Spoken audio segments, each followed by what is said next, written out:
Welcome back, everybody, to Ravenstar's Witching Hour. I'm your host, Solaris Blue Raven, and I'm here with my very special guest, Courtney Brown. And Courtney, I think there's a question for you about remote viewing. I guess Sure.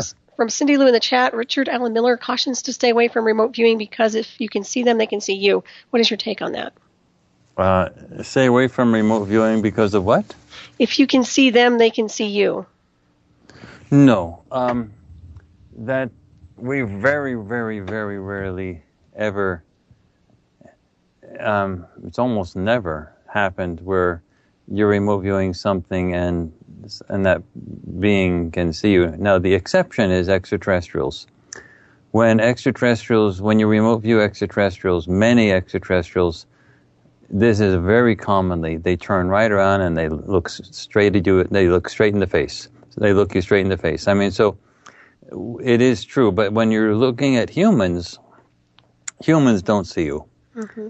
It just doesn't happen. In fact, one of the reasons that the military developed remote viewing in the first place is they wanted to be able to spy without being caught. Mm-hmm. When they send physical spies out there, there's always a risk of being caught. And so they wanted to be able to spy on things and have no way of having the other people know that they were being looked at. But with extraterrestrials, it's not that way. In fact, in the Great Pyramid of Giza documentary, we have a situation where Dick Allgaier, it was recorded live on video, and to my knowledge, it's the first recording of such an interaction live on video where Dick Allgaier was remote viewing what turned out to be a extraterrestrial, he called a praying mantis lady, who was in charge of raising a crop of cloned miners, specially adapted, genetically modified miners who were involved in the mining of the large granite blocks that were used to build the Great Pyramid of Giza. And the technology that was being used was like beam type, energy beam type things. Like you can think of it as like Star Wars type lasers, sort of cutting the stone blocks right out of the quarry walls with these energy things, and that produced liquid rock, which is volcanism. And rock, when it's vulcanized, produces extremely toxic gases. And you can't, for example, go to the edge of a volcano and just watch it and then breathe. I mean, volcanologists, people who study volcanoes, they go in with tanks, air tanks, and not only protective gear, eye gear, and protective suits and so on, but also breathing apparatus because you can't breathe that stuff. Mm-hmm. And so when they're doing the mining with these energy beam tools, normal humans like you or I would just die immediately, and so they needed beings who had very limited intellectual capabilities, but at the same time had the ability to withstand those toxic environments a little better. And so they were being raised as a crop. They also had some protective stuff, face masks that had some eye protection and some filtration. But anyway, those beings, Dick Allgaier was looking at those clones and then followed them back to the place where they were being grown, test tube babies, you might say. And there was a caretaker, an overseer, and it was a she, and it was a praying mantis being, and he drew it very clearly. And she saw him and was not amused at all, and thought it was very interesting that a human could do that, could poke in and watch this. But she basically told him, "It's very interesting you're able to do this, but it's none of your business. Get the blankety blank out of here." And so, the extraterrestrials can see you, mm-hmm. but humans cannot in general. I'm assuming there's some human that could do that, but in general, it doesn't happen. Mm-hmm. Right. I would say maybe they feel a presence of some kind, perhaps like they're being watched. If someone's remote viewing them, maybe, or no? You mean extraterrestrials? No, a person. Say a person's in a room and someone's remote viewing them, maybe they would feel a presence, or no? Well, normally we have lots of experiences of watching humans while remote viewing, and they don't have any. They don't do anything or say anything that would give any indication at all that they're even the slightest bit aware That's Sneaky. something. Now, but there might be a situation where you're remote viewing a very advanced being, highly evolved, that meditates a lot, for example, that could sense something like that. But if they were that advanced, they wouldn't bother with it. I mean, because there's always beings around you all the time. I mean, it's not like we live in a isolated environment. There's obviously, if the brain is a very sophisticated hologram generator, then it's screening out all types of stuff. Well, all that stuff you're not seeing. So, Right. In fact, people who have psychological problems, psychologically disabled people, it doesn't say that the stuff that they're watching is not real. Some of it is. I mean, people who are psychotic, some of the stuff is not real. I mean, a lot of the stuff is not real. But, some people who have psychological problems, some of the stuff that they're watching may in fact be real, but their brains are supposed to be screening this stuff out so that you can have a coherent picture and function in the world normally. And the brain is malfunctioning and letting things in that it shouldn't be letting in, and the people become dysfunctional and end up in psychiatric wards. So by saying that some of the stuff that they're seeing may be real doesn't mean you should listen to them. They should be in the psychiatric wards and they should be treated, because they're dysfunctional. The brain's not working properly. So some of it, I mean, people that are in psych wards really should just assume that they're very seriously mentally ill and need treatment, period, end of story. The last thing I want to do is to suggest that people who are mentally ill should suddenly say, you see, I told you all this stuff was real and I don't need treatment, I can go off and do what I want. That's not what I'm saying at all. If someone is psychotic, go to a doctor, get them treated, go to a hospital, whatever, because they're dysfunctional in a very real way. What I am saying is, though, that mentally disabled people may sometimes be seeing things that are real that they shouldn't be seeing, and that's why they're disabled, because they're dysfunctional, because all this stuff. And think of it as comparable to a radio. If you had all of those frequencies coming in at the same time so that you heard your jazz station, your classical station, your talk radio, and everything else, all at the same time coming out of the speaker, what would you say? Would you say that radio was working okay? You'd say you might as well throw it out. Air traffic control. But does that mean that the signals that's coming out of the speaker are not real? No. There is a classical station, and there's a jazz station. There is talk radio. It's just that they're not supposed to be playing all at the same time out of the same speaker. The radio is supposed to sort it out. Right. So that's what I assume is at the root cause of a very significant amount of mental disorders. Right. The brains become dysfunctional and can't sort things out anymore. Right. And then all types of crazy things happen. And, that doesn't mean that the person shouldn't be treated. That means that the person absolutely needs to be treated because the brain's not sorting things out properly. So,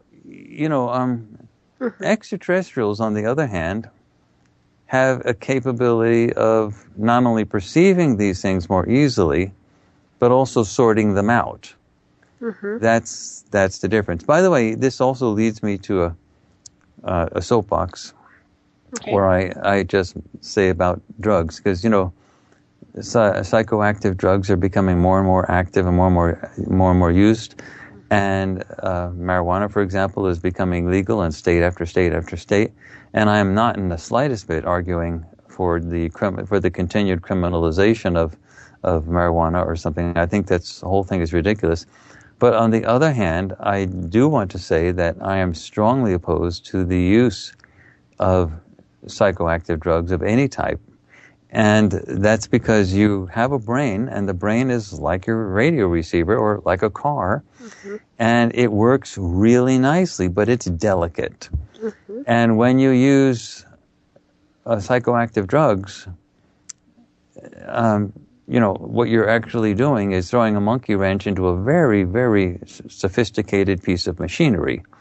And you are getting legitimate experiences. Some people say it just, makes me calmer.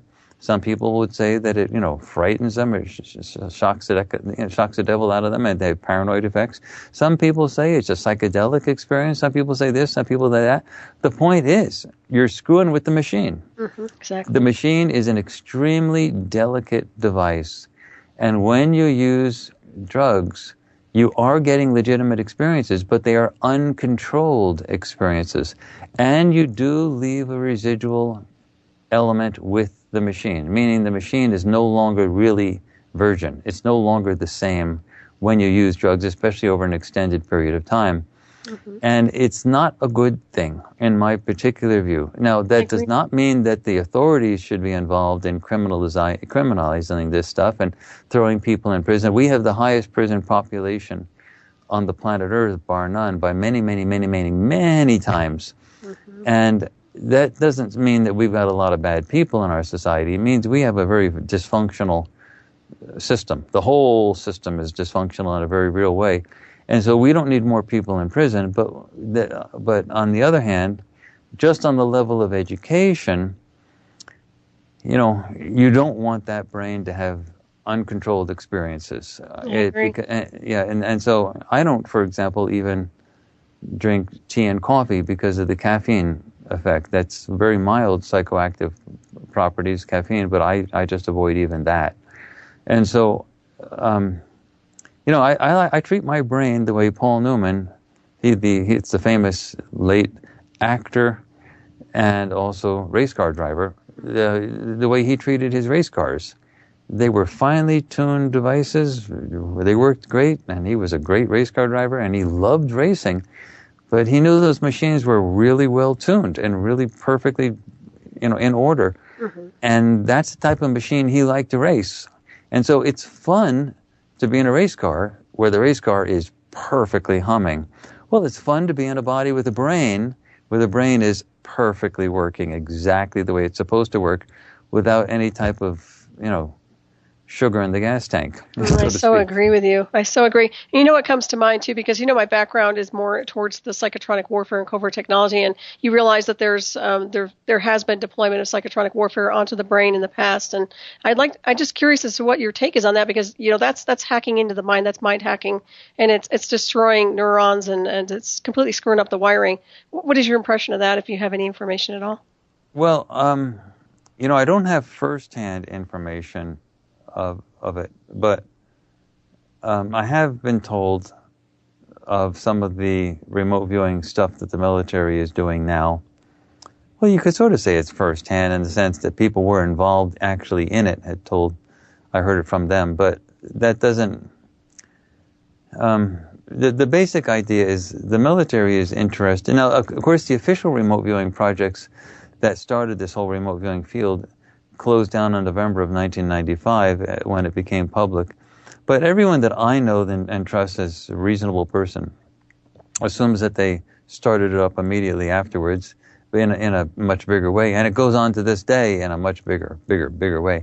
But from what I've heard, it's much more oriented around towards active militarization, active use, and that they do all types of things that would be, sort of not allowed under human experimentation type of things. In terms of goosing it with drugs, electronic devices, the whole works.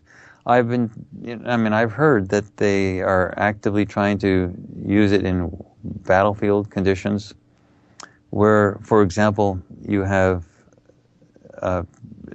soldiers, specially trained soldiers, who have been injected with some type of marker so that the remote viewers somewhere else can find them, locate them, identify who they are exactly. And then the remote viewers, as well as the people on the ground in the battlefield conditions, are trained to pick up pulses that the remote viewers would send them. Like the remote viewer might detect that there's some terrorists around the bend in the next cliff. And so they give them a pulse sort of saying, go to the right, don't go to the left. The terrorists are around the left, you go to the right. So sort of guiding them sort of on a hands-on basis in real time. I mean, that's very, and that's just the tip of the iceberg in terms of what I've heard. Oh yeah, no, I agree with you. But that's the type of thing that the military people would think about, and the militarization of this. On the other hand, and by the way, Solaris, as much as I'm talking about it, I'm not criticizing it. I'm not criticizing anybody for anything that they do ever. What I'm just simply saying is I'm describing what I've heard. And I do want to say that that's totally different from the civilian use of remote viewing that's done at the Farsight Institute. That we are the largest venue anywhere for these major projects, fully open public projects with public verification of the data collection procedures under, squeaky clean scientific conditions, all types of stuff we do. And, we do projects that are oriented towards changing the way humanity thinks. And we don't have any militarization sort of orientation towards it. That does not criticize what the military does, but I think in terms of the impact that remote viewing will have on the future of humanity, it won't come out of the militarization use. It'll come out of what we're doing at the Farsight Institute in terms of the civilian uses for remote viewing. I so agree. Yeah, you have more of a Zen approach. It seems to me like it's more spiritual in any case, and less, let's say, harsh on the brain. So that's my take anyway. It's certainly not harsh on the brain, because we really emphasize a sort of a natural way of approaching this, and also completely verifiable in a scientific sense. So there can be no ambiguity about this being a real process. If you actually if you actually take the time to look at how we do these things, like watching the documentary and so on, it's really clear that we're really doing things under squeaky clean conditions. And the people who are involved in this are disease and drug free. So, I mean, we really have, for example, I am a vegetarian. I don't have any psychoactive stuff. Even when if there's something that I have a lot of pain about, for example, let's say I have a dental thing that has had to be done. Well, I typically avoid even the pain medication that's after the dentist sort of does his work filling my cavities. And so, I mean, I really avoid almost everything that could be any psychologically sort of affecting, even in the very slightest way. Now, if you look at someone like Dick Allgaier and Daz Smith, they're both, drug and disease free. But Dick Allgaier is also a vegetarian, and he has one of the most healthy sort of lifestyles that you could possibly imagine. And he does actually a regular video channel on YouTube called Cook Healthy Fast, where he describes his, totally organic vegetarian type dishes that he develops that are really quite tasty. I like looking at those things. And, so do you get the idea? That's sort of our orientation. Very good. That's as compared with, sort of a drug-oriented, militaristic sort of oriented. See, the military is interested in sort of goosing the thing one way or the other in order to get specific outcomes. So they're really not sort of blinded by limitations of what they think they can do. I mean, if they look for ways to make it operational, useful in some way, and if they have to do experimentations on the level of humans that sort of seems weird, well, they find a way to do it. But that's not what we do. No, I know that, and I really do like your institute, by the way. And so I was going to ask you, so who trained you? I forgot. Well, actually, you cannot say something like that. I'm a mathematician, and then you say, well, who trained me as a mathematician? That's sort of ridiculous to say who was my high school algebra teacher. So the point is that I have been working with this remote viewing, the military procedures, for since the early 90s, and that I have worked with a whole bunch of people that came out of the military, and I've also developed my own hybrid versions of this that I really particularly like. But the projects that we do at the Farsight Institute generally speaking, don't use these hybrid methods. The methods that are used at most of the projects that we have at the Farsight Institute are usually the CRV method, which is controlled remote viewing. That was the style of remote viewing that was developed by the U.S. military and used in their official project that was housed in the Defense Intelligence Agency, the DIA, and it was taught by people like Lynn Buchanan and so on. So when Daz Smith does remote viewing, he uses the CRV methodology. And then we also use what we call the HRVG methodology, which is the Hawaii Remote Viewers Guild methodology, and that was taught to those guys, actually men and women, when I say guys, I always mean it generically, both genders. And that was taught to them by Glenn Wheaton, who came out of Special Forces Intelligence. Now, that was not an official program in the military. That was essentially an unofficial movement within the military. And it later became known as the 1st Earth Battalion. And it was featured in the movie Men Who Stare at Goats, starring Jeff Bridges and George Clooney. So that's where the Hawaii Remote Viewers Guild procedures, which are very different from the controlled remote viewing or CRV procedures that Daz Smith uses. So typically we've been using the Hawaii Remote Viewers Guild and the CRV methodologies. And we have hopes, I have hopes in the future that we can get more people trained in the SRV or scientific remote viewing methodologies, especially the advanced procedures, which are very different from anything else that's used anywhere. But that will happen when it happens.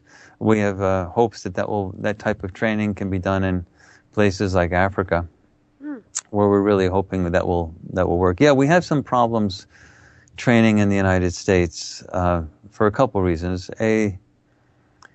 Well, I'm not criticizing now, but the military people don't really want remote viewing to be big in the U.S. especially.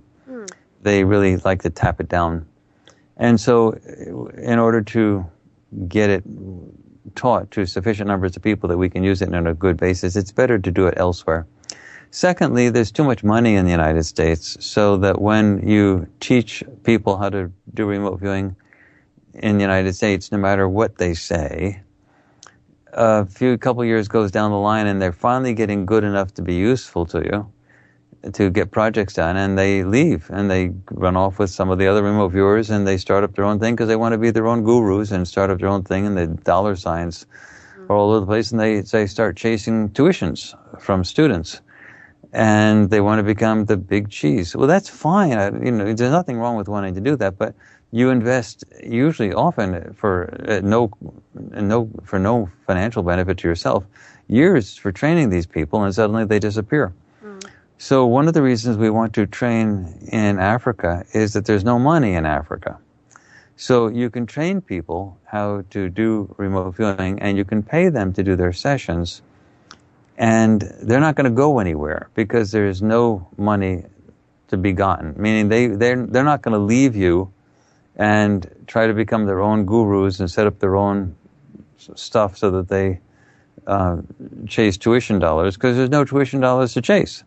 So that's one of the reasons we are sort of eyeing places like Africa to teach, because we can invest 10 years in those people and they'll still be there with us doing projects 10 years from now, because there won't be that natural incentive to go off and do their own thing.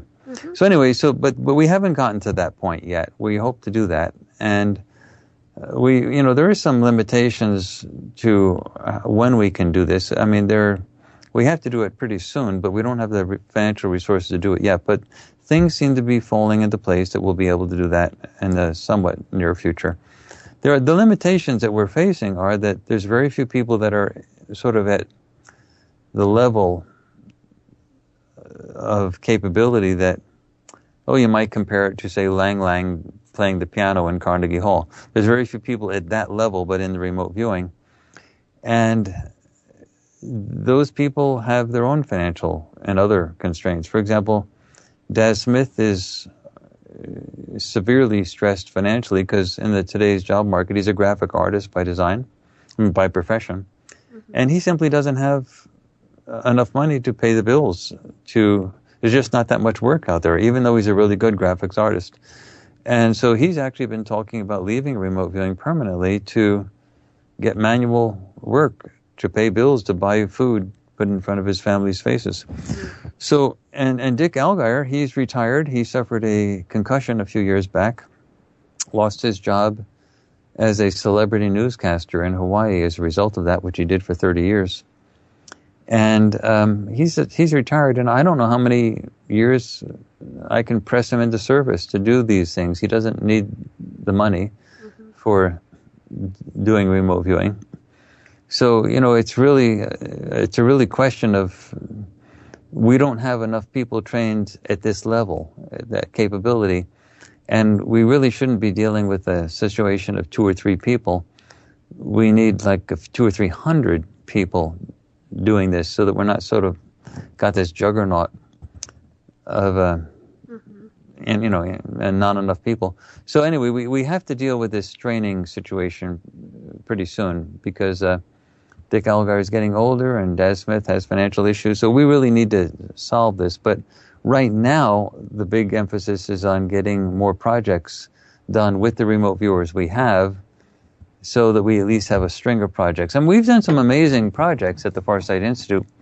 For example, we've done a project on, I've already mentioned the Great Pyramid of Giza and Atlantis, but we've also done a full year project, a really interesting project that took a year, on testing the existence of parallel realities or multiple realities, that sort of Star Trekian type of concept, very positively. And that was published, the data were published in a leading peer-reviewed journal, scientific journal, and that's also available on our homepage. You can click on that in a little banner that says latest peer-reviewed published research, and you can see that article.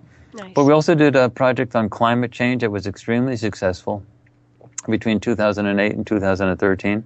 The planet that was between the orbits of Mars and Jupiter that exploded to create the asteroid belt. Mainstream astronomy says it was solar nebula debris that created the asteroid belt. But in reality, there was a planet that was there once and exploded. And a very mainstream astronomer, the late Thomas Van Flandern, collected who was head of his Department of Celestial Mechanics at the Naval Observatory. He collected a huge amount of planetary data supporting the idea that there was a planet there, and it exploded for reasons unknown, but there was a planet. And we did a full test of that, the solar nebula hypothesis, which mainstream astronomers supported, versus the exploding planet hypothesis of Thomas Van Flandern. And the data came in, absolutely, there was a planet there. We also have a project on a technological high-tech base on Mars. And the high-tech base on Mars has a really good picture, a NASA JPL Malin Space Science Systems official photo. You see a spray, horizontal spray coming out of a straight nozzle connected to a pipeline going into domes. And we did a remote viewing project on that. And that was really successful, showing that, and that's a high-tech base on Mars that's occupied now, and we know exactly the location. We've got really good pictures of it. And it's also been censored on Google Earth, the Mars option. So, we've even got evidence of censoring from officialdom on that exact base. So but you can still get buried in websites, deep in NASA JPL Malin Space Science System websites, you can still get the original photos. So the censoring is not based on a technological glitch, because we have the original photos. So it's really a beautiful project. Oh, yeah. Anyway, we have projects like that. We just go on, and there's just no place else that you can find anywhere where these things are done and given to the public for free, just to change humanity. So we're really making a mark, slowly but surely. You certainly are. And with that being said, do you train young adults also in remote viewing? Well, what do you mean by young adults? Young adults, like maybe gifted young, maybe teenagers who are interested in remote viewing. I don't know if there's an age that you cap off for remote viewing. Remote viewing, all evidence suggests that remote viewing works very well even for young people. However, we have a disclaimer on our website at farsight.org absolutely prohibiting anyone under the age of 18 to use any of our stuff. And the strong recommendation, because we have a free 18-hour, 24-lesson course hosted by YouTube that's accessible on our website in the SRV section. And it's also a free printable text and lots of other stuff. But we really prohibit anyone under 18 years old from doing that. But the reason is not because it's dangerous to them. Mm-hmm. The reason is because young people are too immature and they get easily distracted. And so they could start studying this remote viewing, and it's like getting into online games. I mean, they start thinking that that's really the reality and the stuff they're learning in school is bogus and they shouldn't be doing it. And really what young people need to do, they don't have the maturity to handle it. So they need to focus on their schoolwork and to get into college. That's it. And then when they're older, it's like, like people are not supposed to have sex until they're 18 years old. And if someone does have sex with someone who's under 18, that's considered statutory rape. Mm-hmm. Because it's not that the younger people can't have sex, it's that they're not mature enough to be able to make these decisions. And so young people with remote viewing should not do remote viewing, in my view, not because they couldn't do it, but because they should be doing other things. And there's a lifetime to study remote viewing, but get those algebra grades up, get those histories, get those foreign language grades up, get the science courses down, get into college, get yourself a career going. And then when you're a little older, like 19, 20, so on like that, then you can start messing with remote viewing. There's plenty of time to do that. So I hope that answers your question. It does. So, yeah, I was just curious just to see, but that makes perfect sense to me. Yeah, definitely. And so do your remote viewers, have they done any remote healing along with the viewing at all?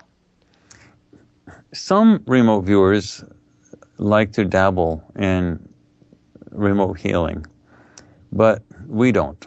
Mm-hmm. At the Farsight Institute, we don't do that. That's sort of a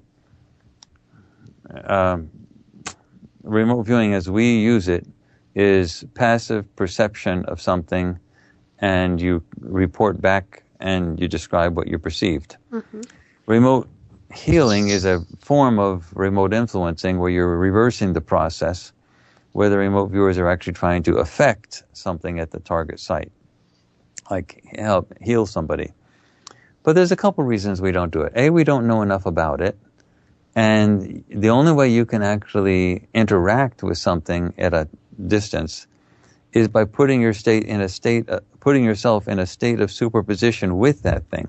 Mm-hmm. Now, if the person is sick, you're putting yourself in a state of superposition, merging with a sick person. That may not be particularly healthy for you. Mm-hmm. Right. So we simply don't know the full parameters. So A, we don't know enough about it, so it may not be the best thing for you to do. Secondly, there are some reasons why we don't want to get involved in both remote viewing diagnostically on a medical level or remote viewing in a healing way. And even if it can be done safely. And that is because the medical establishment has a tremendous amount of financial resources. And although I do not do remote viewing at the university, I do, math. I'm an applied mathematician in a social science program. The medical establishment protects its financial cow with a level of, shall I say, enthusiasm that, is much stronger than the enthusiasm that was used in most wars. So I don't want to get the Farsight Institute involved in anything dealing with medical stuff because I don't want to get caught up in problems interacting with the medical establishment. Mm-hmm. They have a lot of money and they have a lot of resources, and we don't have the resources to do it properly anyway.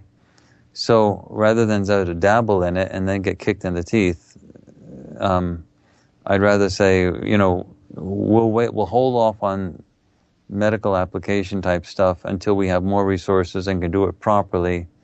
And then we can do it in a way that wouldn't be so objectionable to sort of mainstream medical interests. Right. Well, that makes sense too, for certain. And I'm sure you probably, or maybe you haven't, have you reviewed any crime scenes at all? Some of our remote viewers do crime scenes. Daz Smith, for example, has been actively involved for a great many years in crime scene stuff. Dick Elgire has done some of that as well. And other remote viewers, such as Angela Thompson-Smith, Lori Williams, Pam Coronado, who's currently president of the International Remote Viewers Association, they have been involved in that type of thing. And we don't do it at the Institute for a couple of reasons. Of course, it doesn't matter if individuals do it, and that's the way Daz Smith does it, for example. He does it on an individual level. But at the Institute, we don't do it because our projects, we only have a certain number of resources, time, and so on to invest in these projects. And our projects are all oriented towards having maximum leverage for improving, changing the planet in the time periods that are accessible to us. But when you do something for crime scenes, especially if you do it really well and things are helped, the police are helped, there's two problems. A, you have to get full cooperation from the police, which sometimes does happen. But they have to actually be willing to take the data seriously because you're investing a lot of time and effort to get the data. So they have to take the data seriously and actually act on it. Right. And so that's, the first hurdle you have to get through. And the second thing is, once you have done it, you can't tell anybody about it because remote viewing data is not admissible in a court. You can't send somebody to jail based on remote viewing data. The detectives have to collect all the data, all of the, physical evidence of who did what crime, and present it just in terms of them looking like they were really smart and figured it all out and put all the pieces together.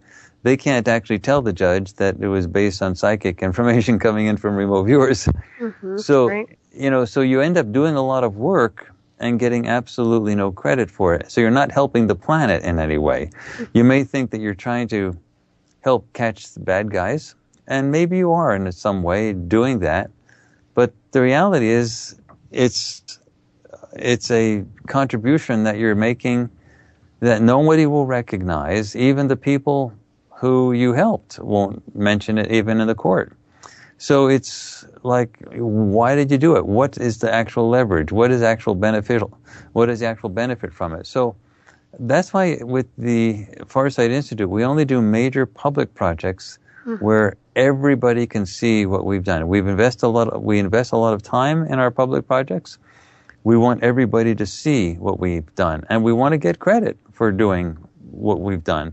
So we make sure everybody sees all of the data and everything's out there and it's sort of in your face.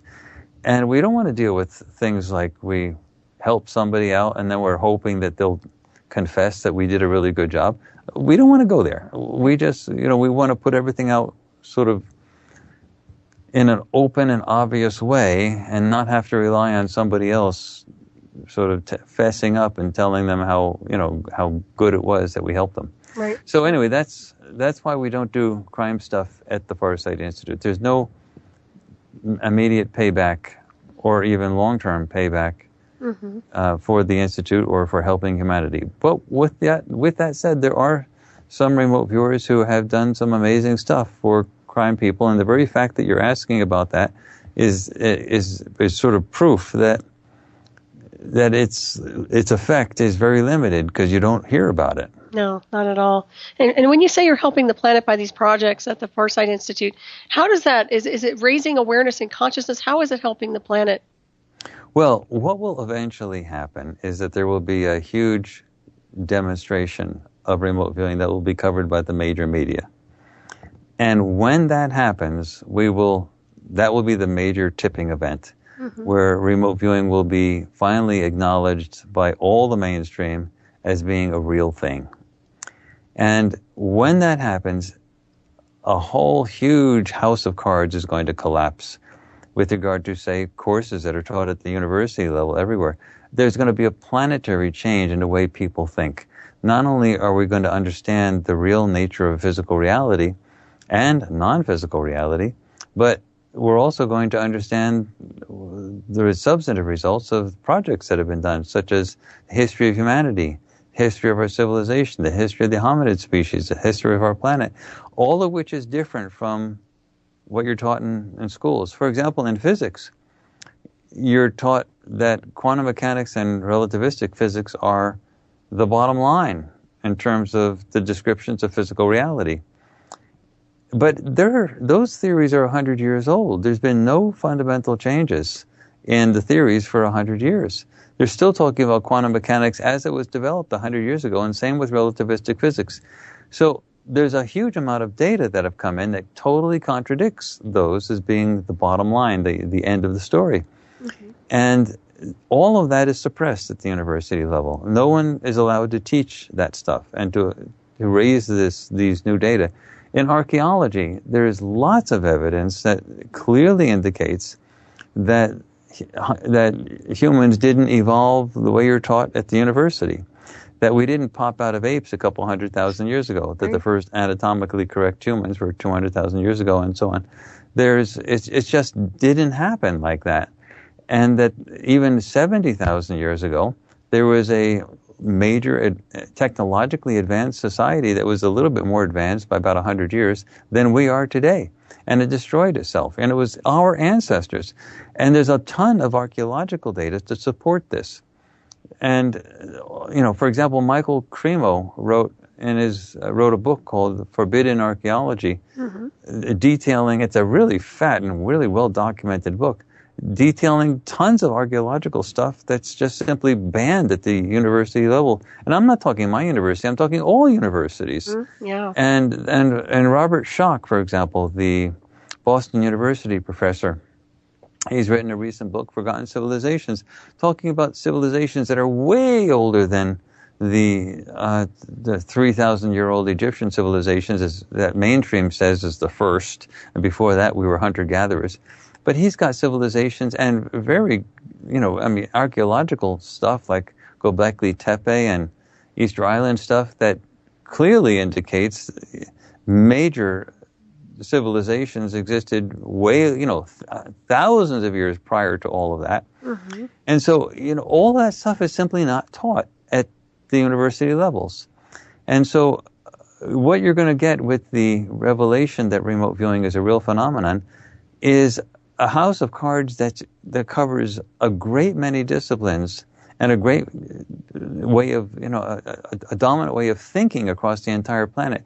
That's just going to collapse, and it's going to collapse all at once. And the mainstream is very resistant to that.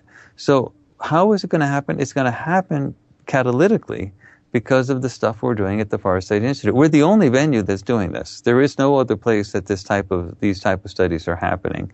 And it used to be, in the mid-1990s, that everybody laughed. I mean, I was a huge star, up-and-coming star in the mathematical applications of advanced mathematics in the social sciences. And when I started coming out with this stuff with regard to remote viewing and extraterrestrial life, people were really taken aback, and especially coming from me. And they thought I had lost it, was deluded. There was laughter. I mean, there was mocking, derision. There was all types of stuff. People were actually openly saying it was unfortunate we gave the guy tenure, things like that. And now, in 2014, actually for a number of years now, nobody's laughing. Nobody's laughing anymore.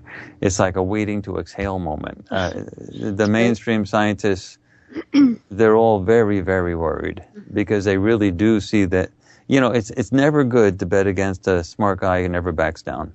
I mean, seriously, it's never good. But it's not just me, but the data are out there, the projects are out there. And and the archaeological evidence is now out there. More and more people are starting to voice these things. And so you're really talking about a sea change that is inevitable even if it hasn't happened yet. And it doesn't mean it's going to happen tomorrow, but when it does happen, it's going to be really huge. And so what's going to be affecting the future of humanity the most? The Afghanistan war or this remote viewing stuff? 100 years from now, the Afghanistan war is going to be a footnote in larger history books. But the remote viewing stuff will be half of the entire history books. I mean, they'll say, at that point in time, things started to change on the planet, and everyone started to realize the greater reality that was going on, including the existence of extraterrestrial life, and the whole thing. I mean, it's going to change everything. So that's the type of future we're going towards. And the fact that it hasn't really happened yet is sort of exciting, because we're in front row seats to be able to watch this over the next some years. Mm-hmm. You certainly are. It's quite the ripple effect. Yeah, you are doing some magnificent work without a doubt. And I want to make sure we're almost ready to wrap this up pretty soon, but I want to make sure if anybody wants to get in touch with you, they would do that through your website. Yeah, we're a virtual organization. We used to have buildings, and we actually are trying to get a video studio, but we don't do that anymore. We're a virtual organization, and we're all volunteers. And so the website is www.farsight.org, FARSIGHT, like seeingfar.org, O-R-G, because we're a nonprofit. And if I could just remind people to sign up for our free newsletter, which you can get on any one of our pages, including the homepage. I'd also recommend people to watch the free announcement video for the Giza project, because that's our most recent project. And that's right on the top of our homepage in the center. It's called the Farsight Planet 2014 video. Watch that. And then the next thing, if anybody wants to do this, it's really to die for, is to watch the full documentary for the Great Pyramid of Giza. Because that you see all of the remote viewing data done live on video in a really theatrically entertaining manner, meaning nobody gets bored with that video. And the production quality is the best we've ever had. So it's really a great documentary to watch. It's a riveting, to be quite honest. And then if they want to go further, they can watch the Atlantis documentary, which is a fascinating look into a past civilization, plus plenty of Google Earth imagery to back it up. Yeah. On Earth, our ancestors, what they were doing and how they actually blew themselves up. Yeah, let's hope that doesn't happen again. And so far as the remote viewing goes, how do you know you are accessing the correct timeline? Well, that's a complicated question, because we have done a great many experiments on timeline stuff to see, which ones were. When you're doing the future, it's a real problem which timeline you're getting, because we now know that all futures do exist simultaneously, and that there are multiple futures for every moment of the now. So that this moment right now, born right now, this moment of now actually has many futures branching out. And you cannot predict a single future from any point of the now. So when you're looking at the future, controlling which timeline you're going to get, we've only been able to control it deterministically in an exact manner using a specific experimental design that was done in the multiple universes experiment. And we did that repeatedly for a solid year to demonstrate that it does work. That's to have the remote viewing sessions done first without a target, meaning there's no target that they're supposed to be perceiving, and then to have some events happen in the future, and that somebody further into the future actually picks the target from anything that happens in the middle. Mm-hmm. And so for that experimental design, the person who actually picks the target, which is called the tasker or targeteer, the actual target event is in their past, but it's still in the future of the remote viewers when they did their session. So under that experimental condition, we can isolate a timeline exactly. Remote viewing the past has never been a problem, nor the present, because you know exactly what timeline you want. Mm-hmm. If you're trying to look at the Titanic on the bottom of the ocean, you want the timeline where the Titanic actually sunk and it's there at the bottom of the ocean. If you want the the construction process for the Great Pyramid of Giza, you know exactly what timeline you want. It's the timeline that produced those big pyramids, those pile of rocks that you're looking at. So the isolation of a particular timeline for the past has never been a problem with remote viewing. Mm-hmm. Isolation of timelines in the future is an issue. So it's just one of the many problems. See, everyone sort of thinks if you can remote view, tell us what's going to happen a week from now. The point is, they don't understand that with every experiment there's complexities. Mm-hmm. Remote viewing the future is difficult. It requires sophisticated and very well-controlled experimental designs, and we only know one design that works perfectly. And we did that for a whole year, every month. So, this is when the people say if you can remote view if remote view something, predict something into the future, they don't understand that they can't design the experiment. That's like going to a physicist and say, so you say there's quarks, subatomic particles called quarks. Okay, if there are quarks, I want you to bring it over to my house. Come on next Thursday, you can have dinner and then show me this quark.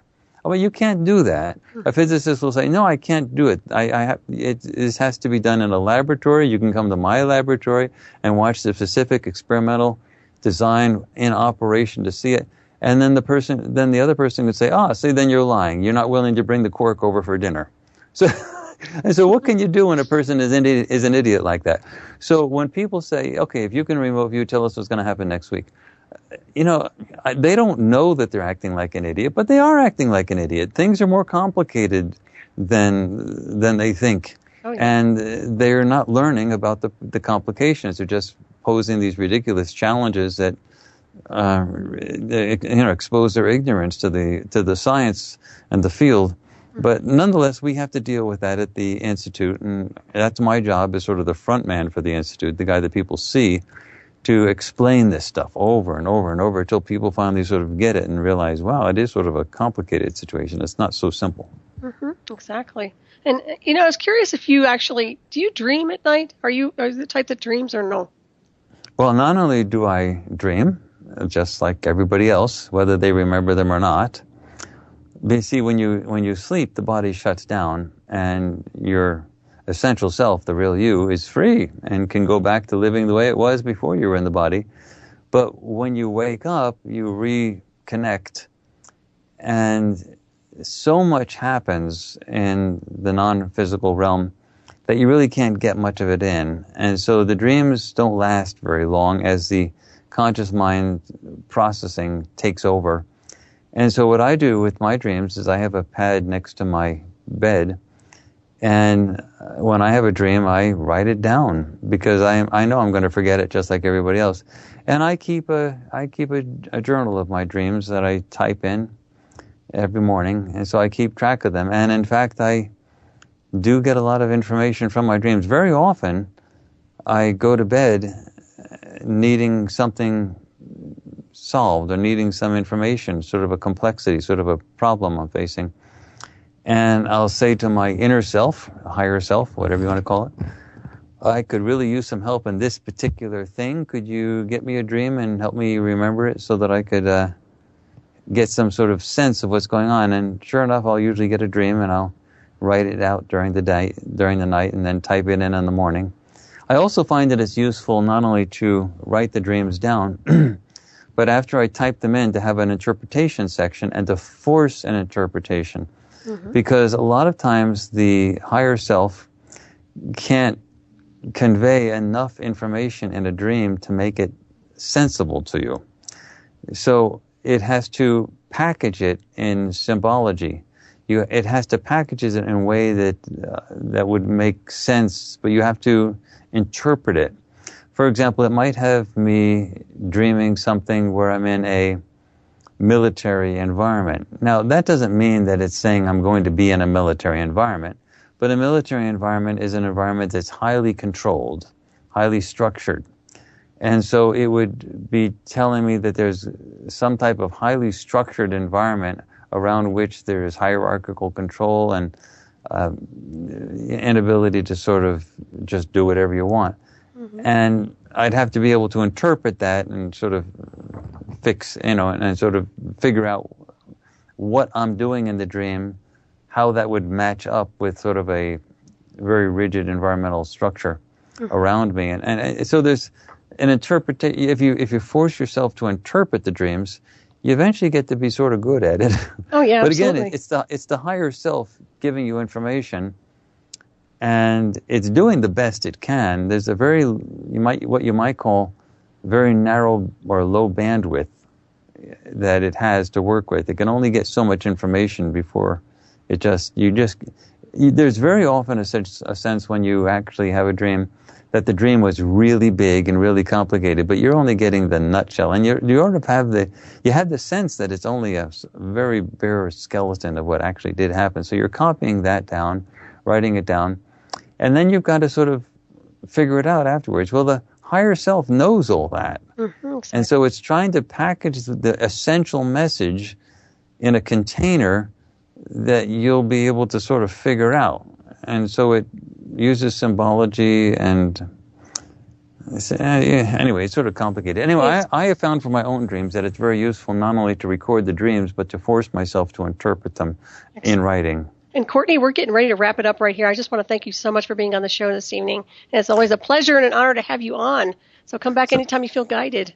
Well, actually, we're going to have this new project up in a couple months, and that'll be to die for. You're really going to be surprised. But I want to thank you, Solaris, for inviting me on both of your shows. You were really a really great interviewer and a gracious host. Well, thank you so much. And everybody, thanks for listening tonight. I hope you enjoyed the show.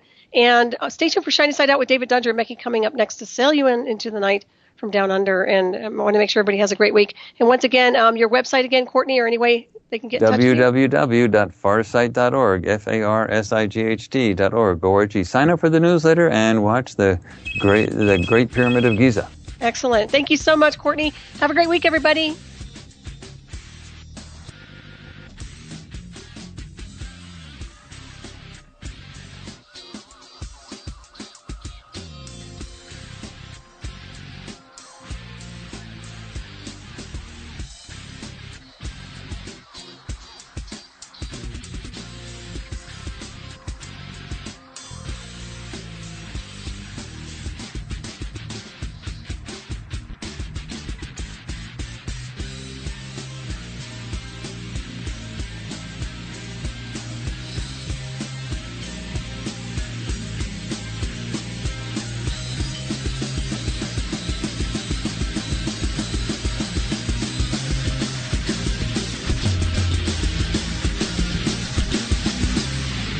Listening to Revolution Radio.